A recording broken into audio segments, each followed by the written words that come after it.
Hello, and welcome back to Podcasting for Real Estate Pros, where agents learn to attract clients, build trust, and stand out with the power of podcasting. Let's dive in.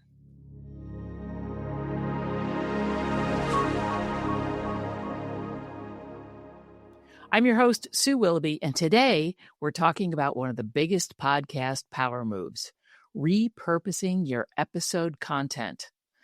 Let's be real. You did not start a podcast to give yourself more work. You started it to build trust, get visible, and attract clients.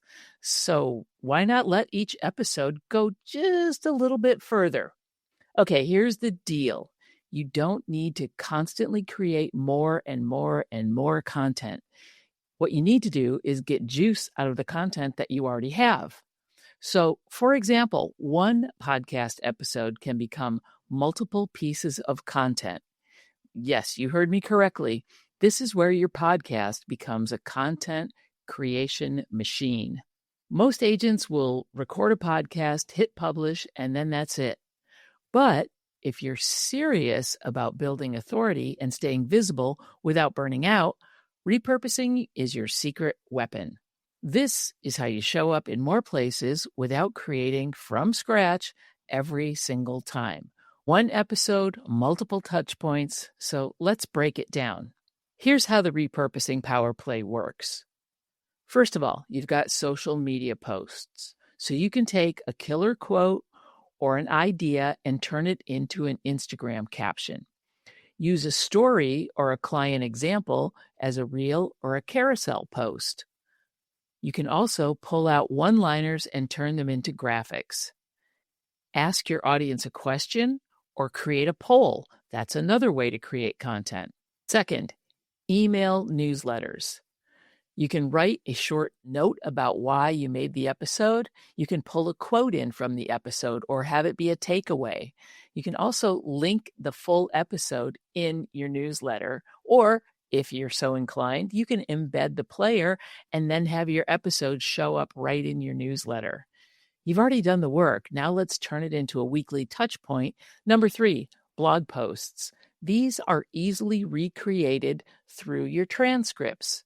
You can use tools like Descript or Video to Blog or even Otter AI to transcribe your episode, and then just clean it up, add headers, bullet points. Don't forget to drop in a CTA, and then post it on your website as a blog or on LinkedIn, even as a featured post. Number 4, you can use your content to create freebies and lead magnets. If your episode is packed with tips and tricks, you can turn it into a checklist, a guide, or a downloadable.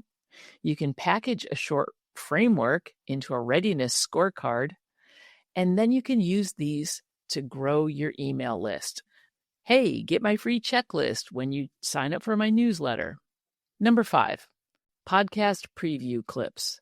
These things are like gold. So if you're recording in Riverside or Descript, you've got audio and video. You can use a tool like Opus to pull out viral clips from your episode, or both Descript and Riverside will create little video clips for you. It's super easy to just download them and then upload them into your social media. Don't forget, in your show notes, you're going to include links to any resources that you may have mentioned in your podcast, and you're going to have a description of the show in there so people know what it's about. And then also include the timestamps in there, because that makes it really easy for people to just click and jump to the section of the episode that they really want to hear. Don't forget about LinkedIn, like I mentioned previously. You can feature your podcast episode in your LinkedIn profile as a featured post and have it there so that when people land on your LinkedIn profile, it's right there front and center. Here's a few common repurposing mistakes that people make. Please don't only post once and call it done, or copy and paste the same blurb on every platform.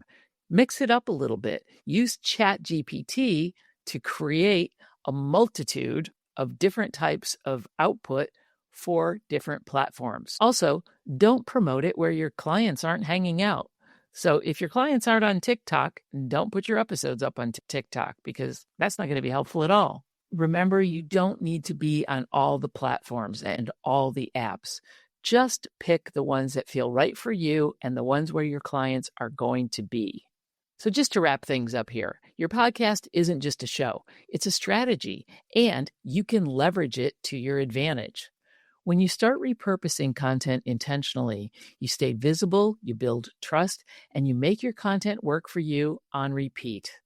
So, before you plan your next episode, ask yourself, how can I stretch this one a little bit further? Coming up next, we're going to be talking about the Holy Grail, turning your listeners into new clients. You've already built the trust.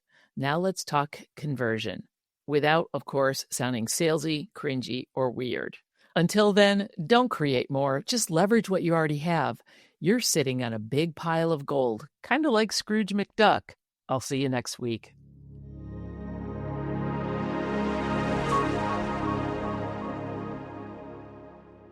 I know you've been listening and following along. Thank you so much. But now it's time to take action.